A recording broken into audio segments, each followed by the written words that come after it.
Hello, welcome to संस्कार plus academy. My name is Shubham Singh. हमने अभी तक 9th स्टैंडर्ड महाराष्ट्र बोर्ड के साइंस सब्जेक्ट का हमने अभी तक 3 चैप्टर कवर कर लिए हैं। अगर आपने अभी तक वो वीडियोस नहीं देखे हैं तो जाके देख लीजिए, क्योंकि हम लाइन बाय लाइन सीक्वेंस से हम क्या कर रहे हैं, हर एक चैप्टर कवर कर रहे हैं। आज को जो हमारा चैप्टर होने वाला है वो है चैप्टर नंबर 4 और इसका नाम है मेजरमेंट ऑफ मैटर।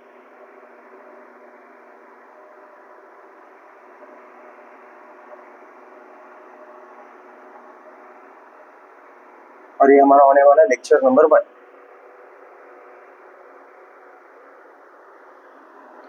अब ये जो बेसिकली चैप्टर है, इस चैप्टर में 2 वर्ड है, मेजरमेंट एंड मैटर। तो यहाँ पे जो मेजरमेंट का मतलब होता है, आप हमेशा याद रखना, जब भी आप कोई चैप्टर पढ़ने जा रहे हैं तो you should first know what does that chapter mean. Chapter का मतलब क्या है, what are the things that we are going to study. तो यहाँ पे मैं आपको चैप्टर का मीनिंग समझाने का ट्राई करता हूँ कि मेजरमेंट क्यों जरूरी है। मेजरमेंट इसलिए जरूरी है to become accurate and precise. Measurement क्या होना चाहिए, एक्यूरेट। जो भी चीजें हम मेजरमेंट मीन्स मापना, आप जो भी चीजें माप रहे हो वो हमेशा क्या होना चाहिए, एक्यूरेट एंड प्रिसाइज होना चाहिए।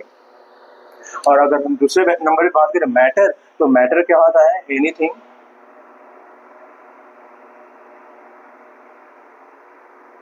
विच occupies space and have some mass is called matter। ये होता है। तो इस चैप्टर का मीनिंग यही है कि हमको जो भी मैटर, जो भी चीज एक स्पेस ले रही है या उसका मास है, उसको ही क्या बोलते हैं, मैटर बोलते हैं। तो आप लोग मुझे बताइए, क्या ये पेन मैटर है?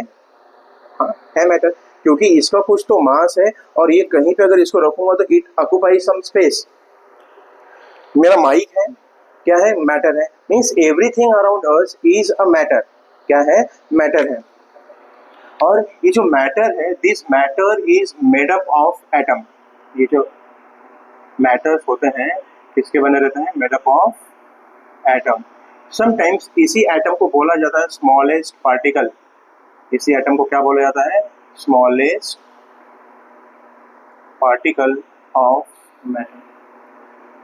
इसका मतलब ये है कि जो एटम है, एटम से मिलकर क्या बना हुआ है, सारे के सारे मैटर्स बने हुए हैं। सबका एटम्स अलग अलग है। Depending upon this atom, atom के बारे में सबसे पहले बताया थे एक साइंटिस्ट जिनका नाम था डाल्टन। और डाल्टन ने बोला था कि atoms are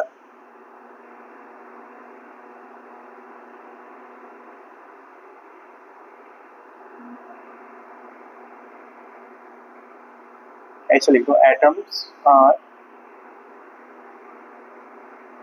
indestructible and indivisible। ये किसने बोला था, डाल्टन ने। इसी को बोला जाता है डाल्टन्स एटॉमिक थ्योरी। डाल्टन ने बोला था कि जो भी एटम्स है, एटम्स इतने छोटे होते हैं कि ना ही उनको डिस्ट्रक्ट किया जा सकता है, ना ही उनको फर्दर डिवाइड किया जा सकता है। इसलिए उसको बोला गया है स्मॉलेस्ट पार्टिकल। तो ये किसने बताया था, डाल्टन ने बताया था। तो यहाँ तक तो हो गया बेसिक। अब जैसे कि हमने पढ़ा कि everything is made up of atom, तो बेसिकली हमको यहाँ पे पढ़ना है एलिमेंट्स के बारे में। बेसिकली किसके बारे में पढ़ना है हमें, एलिमेंट्स के बारे में। अब जब बहुत सारे एलिमेंट्स मिलते हैं तो बना देते हैं मॉलिक्यूल। क्या बना देते हैं, मॉलिक्यूल्स। और मॉलिक्यूल बना देते हैं। और जब बहुत सारे मॉलिक्यूल मिलते हैं तो क्या बना देते हैं, कंपाउंड, या बोल सकते हो सब्सटेंस बनते हैं। मॉलिक्यूल से सब्सटेंस, या सब्सटेंस को ही आप बोल सकते हो क्या बनते हैं, बना देते हैं कंपाउंड। ये कंपाउंड मतलब इनडायरेक्टली कंपाउंड किससे बना है, अलग अलग एलिमेंट से बना है। तो अभी हमें पता है कि देयर आर टोटल 118 एलिमेंट्स। कितने एलिमेंट्स हैं, 118 एलिमेंट्स। अभी तक हमें पता है, साइंटिस्ट ने डिस्कवर किए हैं टोटल 118 एलिमेंट्स। अब डिपेंडिंग अपॉन दिस 118 एलिमेंट्स, अगर जैसे मैं मान लेता हूँ मैंने एलिमेंट 1 लिया, मैंने कोई एलिमेंट 1 लिया। अब मैं ये एलिमेंट की बात कर रहा हूँ, मतलब ये एलिमेंट को ही ना नाम बोला है केमिकल्स। यहाँ पे इसको नाम बोल दिया केमिकल्स। अगर मैं एलिमेंट 1 लेता हूँ और इसको किसी दूसरे एलिमेंट के साथ में मैं अगर रिएक्ट करवाता हूँ, मिला देता हूँ मैं, तो ये दोनों मिला के क्या करते हैं, एक नया एलिमेंट बनाते हैं।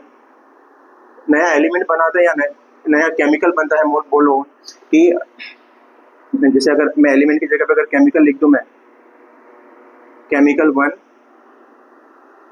केमिकल 2 और यही मिलके क्या बना देते हैं, केमिकल 3 बना देता है। तो ये जो जब पहली बार ऐसा देखा गया कि दो अलग अलग केमिकल्स को जब मिलाया जा रहा है, ये क्या कर दे रहे हैं, एक नया केमिकल बना दे रहे हैं, उसको ही एक लॉ बना दिया गया, जो आपके टॉपिक का, जो आपके बुक का सबसे पहला टॉपिक है, लॉ ऑफ केमिकल कॉम्बिनेशन। उसको क्या बोल दिया गया, लॉ ऑफ केमिकल कॉम्बिनेशन। अब लॉ ऑफ केमिकल कॉम्बिनेशन में हुआ क्या, जैसे अगर मैं एक बेसिक सा एग्जांपल दूं कि अगर मैंने सोडियम लिया, आप सबको पता है सोडियम का सिंबल होता है Na प्लस, किसके साथ मिला है इसको, क्लोरीन के साथ में मिला दिया, क्लोरीन होता है Cl। तो जब सोडियम और क्लोरीन दो अलग अलग केमिकल हैं, दो अलग अलग एलिमेंट्स हैं, जब इसको मिलाऊंगा मैं, और यहाँ पे जो मैंने एलिमेंट लिखा ना, यही क्या बन जा रहा है, कंपाउंड बन जा रहा है। ये क्या बन जा रहा है, आगे कंपाउंड बन जा रहा है। तो जब सोडियम और क्लोरीन को मिलाया तो यही बन जाएगा सोडियम क्लोराइड। क्या बन जाएगा, सोडियम क्लोराइड। और आप सभी को पता है सोडियम क्लोराइड को क्या बोलते हैं, NaCl। और यही सोडियम क्लोराइड का जो जनरल नाम होता है उसको बोलते हैं टेबल सॉल्ट। इसी को क्या बोला जाता है, टेबल सॉल्ट। तो यहाँ पे हमने क्या देखा कि एक केमिकल है, दूसरा केमिकल है, और ये दोनों मिलकर क्या बना रहे हैं, एक नया चीज बना रहे हैं। इसी को क्या बोला गया, लॉ ऑफ केमिकल कॉम्बिनेशन। ये केमिकल कॉम्बिनेशन ही हो रहा ना ये तो पहला एग्जांपल हो गया। दूसरा एग्जांपल देख लेते हैं, हाइड्रोजन। हाइड्रोजन हाइड्रोजन होता है, हाइड्रोजन का सिंबल होता है H प्लस, H2 लिख लो। और ऑक्सीजन, ऑक्सीजन होता है O। जब ये मिलेंगे तो ये क्या बना देता है, O2 होता है एक्चुअल में। ये क्या बना देगा, H2O, जिसको बोलते हैं वाटर। इसको क्या बोलते हैं, वाटर बोलते हैं। तो यहाँ पे आपने देखा कि एक केमिकल दूसरा केमिकल मिलके क्या बना दिया, वाटर बना दिया। अब यहाँ पे ना जो केमिकल रिएक्शन है ये अनबैलेंस है। ये वाला केमिकल इक्वेशन तो बैलेंस है फर्स्ट वाला, लेकिन एक आप देखोगे हाइड्रोजन 2 है, यहाँ पे 2 2 4 हो गए, लेकिन यहाँ पे 2 और 1 क्या है, 3 ही है। तो मतलब ये बैलेंस नहीं है। ये बैलेंस करने वाली जो चीज है ना, हम 10 पे पढ़ेंगे। ये थोड़े से स्टेप बाय स्टेप होते हैं, अगर यहीं पे बताऊंगा तो बहुत लेंदी हो जाएगा ये। तो आप बेसिक से समझना कि हाइड्रोजन ऑक्सीजन मिलके क्या बना देते हैं, वाटर बना देते हैं। अगर मैं थर्ड एग्जांपल की बात करूं, थर्ड एग्जांपल में अगर देखोगे, अगर मैं बोल दिया कार्बन, कार्बन को हम लिखते हैं C से प्लस ऑक्सीजन O2। यहां से कार्बन और जब ऑक्सीजन मिलेंगे तो ये क्या बना देंगे, कार्बन डाइऑक्साइड। क्या बना देंगे, कार्बन डाइऑक्साइड। और इसी को क्या बोलते हैं हम लोग, CO2। तो ये बेसिक सा ये क्या बता रहा है कि जब दो अलग अलग केमिकल्स मिल रहे हैं तो कोई एक नया चीज बन रहा है। देखो दो अलग केमिकल मिल रहे हैं, एक चीज बन रहा है। अब दो अलग केमिकल हैं, कुछ अलग बन रहा है। यहाँ पे भी अलग केमिकल्स हैं, क्या बन रहा है, अलग चीज बन रहा है। तो इसी लॉ को क्या बोला गया, law of chemical combination.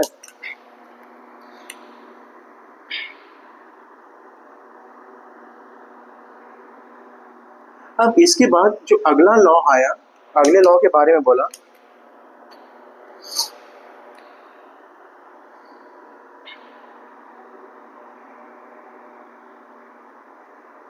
Law of conservation of matter.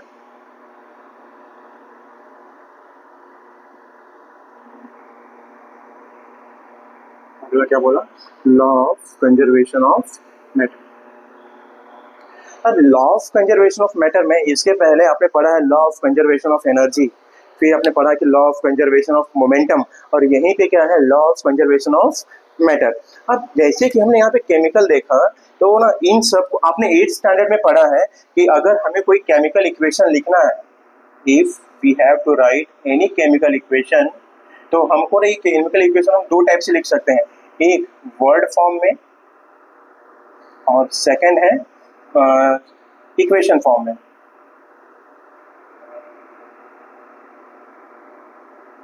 तो मैंने यहाँ पे दोनों लिख दिया है, जो पहला वाला लिखा है ये वर्ड फॉर्म में है और जो दूसरा वाला लिखा है क्या है, केमिकल फॉर्म में है। एक केमिकल फॉर्म लिख दो इसको, इक्वेशन फॉर्म नहीं केमिकल फॉर्म बोल दो उसको, केमिकल फॉर्म में लिखा है। तो दो मतलब केमिकल इक्वेशन लिखने के दो अलग अलग तरीके हैं। तो जैसा हमने यहाँ पे लिखा है तो ये एक इक्वेशन है। जैसे आप कोई इक्वेशन लिखते हो तो अगर हमको कोई अगर मैथ्स में कोई इक्वेशन लिखना है, अगर मैं x+2 लिखा हूँ तो ये इक्वेशन नहीं है। जब तक इसको इक्वेट नहीं करूँगा किसी नंबर से, जब इक्वल लगा दिया तो ये क्या बन गया, एक इक्वेशन बन गया। तो यहाँ पे सेम हो गया, जो ये एरो है ना यहाँ पे, ये एरो बिहेव करता है एज अ इक्वल साइन का बिहेव करता है। तो सिमिलरली जब भी मुझे कोई केमिकल इक्वेशन लिखना है, whenever I have to write any chemical equation, this chemical equation has two sides. The one is, देखो ये जो ये वाला साइड है ये लेफ्ट साइड का है और जो ये वाला है राइट साइड का है। एरो का लेफ्ट साइड, एरो के राइट साइड। तो एक बनता है लेफ्ट साइड और फिर एरो आता है और इसके साइड में क्या बनता है, राइट साइड। दो कंडीशन है। जो लेफ्ट साइड के टर्म्स आते हैं, लेफ्ट साइड में जो टर्म्स आते हैं उसी को बोलते हैं हम रिएक्टेंट। क्या बोलते हैं, रिएक्टेंट। और जो एरो के राइट साइड में आते हैं उसी को हम क्या बोलते हैं, प्रोडक्ट। उसी को क्या बोलते हैं हम लोग, प्रोडक्ट। तो इसका मतलब ये है कि जितना रिएक्टेंट रहेगा उतना ही अमाउंट का प्रोडक्ट बनेगा। जैसे मैंने यहाँ पे एक बताया कि अगर आप यहाँ पे देखेंगे सोडियम तो एक है, सोडियम एक है, क्लोरीन एक है।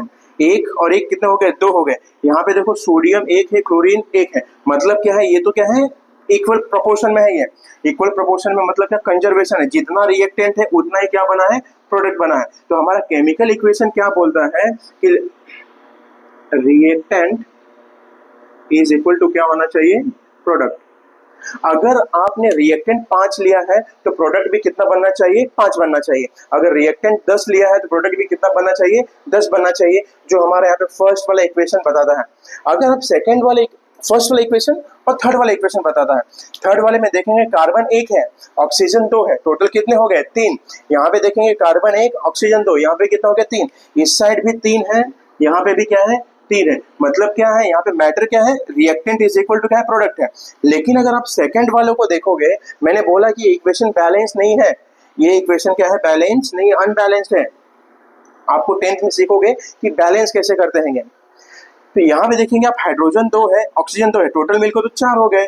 लेकिन यहाँ पे कितना है, हाइड्रोजन 2 और ऑक्सीजन 1, टोटल मिलकर कितने हो गए, 3। बैलेंस है क्या, जितना रिएक्टेंट है उतना प्रोडक्ट है क्या, नहीं है। मतलब क्या है, इसको मुझे बैलेंस करना पड़ेगा। ये तो कोई भी आप केमिकल इक्वेशन ले लो, कोई भी रिएक्शन हो रहा है वहां पे हमेशा रिएक्टेंट इज इक्वल टू क्या होता है, प्रोडक्ट होता है। इसलिए जब reactant is equal to product होता है तो हम बोल सकते हैं जितना मैंने केमिकल लिया था बनाने के लिए उतना ही मेरा प्रोडक्ट बना है। इसलिए उसको क्या बोला, कंजर्वेशन ऑफ मैटर बोल दिया है।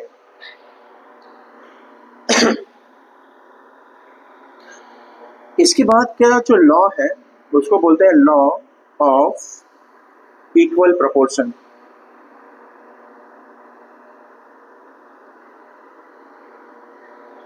इसको बोलते हैं इक्वल प्रोपोर्शन। अब लॉ ऑफ इक्वल प्रोपोर्शन में बोला कि जैसे हमें, अगर मैं वाटर का एग्जांपल ले लेता हूं, अगर मैं वाटर का एग्जांपल लिया, जैसे यहाँ पे वाटर है और वाटर बनता है हाइड्रोजन से प्लस ऑक्सीजन से। वाटर बना हाइड्रोजन और ऑक्सीजन से। अब जैसा कि पता है आपको, हाइड्रोजन का जो मास एटॉमिक नंबर है, एटॉमिक नंबर 1 है और मास नंबर कितना है, 1 एटॉमिक। इसका हाइड्रोजन का हर एक 1 है। ऑक्सीजन का अगर लेने जाओगे, ऑक्सीजन का एटॉमिक नंबर 8 है, इसका एटॉमिक मास कितना हो जाएगा, 16।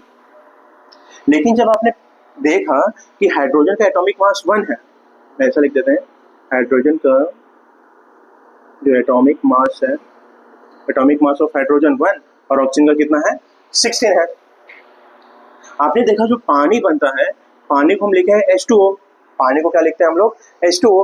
तो अब यहाँ पे हाइड्रोजन कितना है, 2 है। तो हाइड्रोजन 2 है तो 2 into, और हाइड्रोजन का एटॉमिक मास कितना है, 1, तो 2 into 1 प्लस किया ऑक्सीजन है यहाँ पे साथ में। ऑक्सीजन का ऑक्सीजन कितना है यहाँ पे, 1 है। ऑक्सीजन का कोई नंबर है क्या, नहीं है। मतलब ऑक्सीजन कितना है, 1, और ऑक्सीजन का एटॉमिक नंबर की एटॉमिक मास कितना है, 16।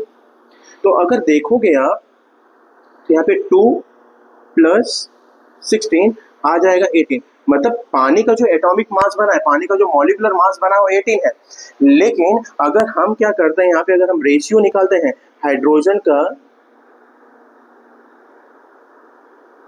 हाइड्रोजन अपॉन अगर ऑक्सीजन निकालूंगा तो हाइड्रोजन कितना था यहाँ पे 2 × 1 2, और ऑक्सीजन कितना था 1 × 16। तो अगर इसको सॉल्व करूंगा तो 2 अपॉन कितना आ जाएगा 2/16, और इसको जब कट करूंगा तो 2 × 1 = 2, 2 × 8 = 16, मतलब ये प्रोपोर्शन में कितना आ गया 1:8 का आ गया। इसका मतलब ये है कि जो हमने टोटल पानी लिया था, अब 1:1 इसको अगर ऐड करोगे आप, अगर देखो 1:1 है ना, मतलब 1 ऑक्सीजन और 8 हाइड्रोजन और 8 ऑक्सीजन मिलके क्या बनाते हैं, पानी बनाते हैं।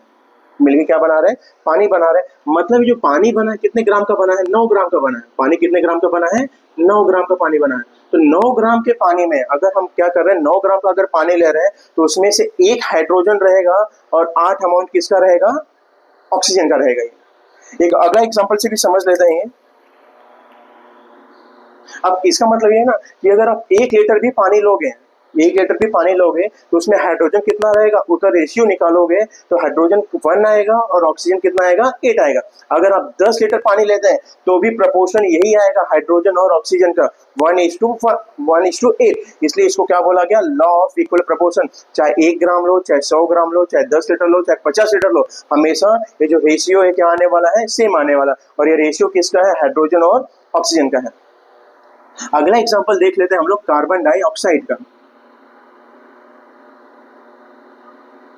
कार्बन डाइऑक्साइड आप सबको पता है, कार्बन डाइऑक्साइड को CO2 से लिखते हैं, और जो CO2 बना है ये बनता है किससे है, कार्बन और कार्बन एंड ऑक्सीजन से। अगर मैं कार्बन का और ऑक्सीजन का भी अगर रेशियो निकालता हूं मैं, तो आप देखेंगे यहाँ पे कार्बन कितना है 1, कार्बन कितना है 1, और कार्बन का जो एटॉमिक मास होता है वो होता है 12। आपको भी यहाँ पे कंफ्यूजन होता है कि सर एटॉमिक मास कैसे निकाल रहे हैं, आपने थोड़ा बहुत 8 में पढ़ा है, अगर नहीं पढ़े तो मैं नेक्स्ट लेक्चर में बताऊंगा कि एटॉमिक मास, एटॉमिक नंबर कैसे निकालते हैं। तो कार्बन का एटॉमिक मास होता है 12, क्योंकि कार्बन 1 है यहाँ पे फॉर्मूले में, इसलिए 1 लिखा। ऑक्सीजन कितना है यहाँ पे, ऑक्सीजन 2 है, और हमने पढ़ा ऑक्सीजन का एटॉमिक मास कितना होता है 16 होता है, ये आ गया 16। जब इसको सॉल्व करूंगा तो आएगा 12/32, क्या आ जाएगा 12/32, और इसको अगर 4 से कैंसिल करने जाऊंगा तो 4 × 3 = 12 और 4 × 8 = 32, मतलब कितना आ गया 3:8 का प्रोपोर्शन आ गया। कितना आ गया 3:1 का प्रोपोर्शन आ गया। अब चाहे आप 1 ग्राम कार्बन डाइऑक्साइड लो, चाहे 10 gram carbon dioxide low, what ever quantity you will take carbon dioxide, the proportion of carbon and oxygen would be always 3:1। तो इसी को बोला लॉ ऑफ इक्वल प्रोपोर्शन। तो हमने यहाँ तक देखा कि 3 लॉ होते हैं। जब भी आप मैटर्स के बारे में पढ़ने जाओगे तो आपको पता रहना चाहिए कि लॉ ऑफ केमिकल कॉम्बिनेशन क्या होता है, law of conservation of matter क्या होता है, और लॉ ऑफ इक्वल प्रोपोर्शन क्या होता है। हमने देखा लॉ ऑफ केमिकल कॉम्बिनेशन में जब भी 2 नए केमिकल मिलेंगे तो एक नया केमिकल बनता है। हमेशा जब भी कोई नया चीज में 2 नई चीज मिलेंगी, कोई भी 2 चीज मिलेंगी एक नई चीज बनाती है, उसी को क्या बोल दिया गया, law of chemical combination. Law of conservation of matter में होता है कि एनर्जी, जैसे आपने law of conservation of energy में पढ़ा था, energy can neither be created nor be destroyed, it can only be transfer from one form to another form. Similarly यहाँ पे होता है कि रिएक्टेंट जितना रहेगा उतना, जितना मैटर यहाँ पे है उतना मैटर राइट साइड में भी आना चाहिए, तो ही बोलूंगा कि मेरा केमिकल इक्वेशन बराबर है, अदरवाइज बराबर नहीं रहेगा। जैसे हमारा यहाँ पे केमिकल इक्वेशन नंबर 2 ये बराबर नहीं है, ये बैलेंस नहीं, बराबर नहीं मतलब बैलेंस नहीं है। और अगला है law of equal proportion. Equal proportion में अगर कोई पूछेगा, जैसे हम आपको पता है कि पानी में हाइड्रोजन और ऑक्सीजन का प्रोपोर्शन कितना है 1:8 का है। कार्बन डाइऑक्साइड में कार्बन और ऑक्सीजन का प्रोपोर्शन कितना है 3:8 का है। अगर आपको कोई पूछा कि मेरे पास अगर 1 लाख लीटर पानी है तो उसमें हाइड्रोजन और ऑक्सीजन का कितना प्रोपोर्शन है, तो आप आंख बंद करके बोलने का कितना 1:8। समझ में आ रहा है हम क्या बोल रहे हैं। अगर आपको ये वीडियो अगर समझ में आई है तो इसको अपना अपने अपने ओन तरीके से ट्राई करें, इसका कॉपी करने के लिए कॉपी बना लें, इसका जल्दी से इसको लिख लें। मिलते हैं नेक्स्ट लेक्चर में।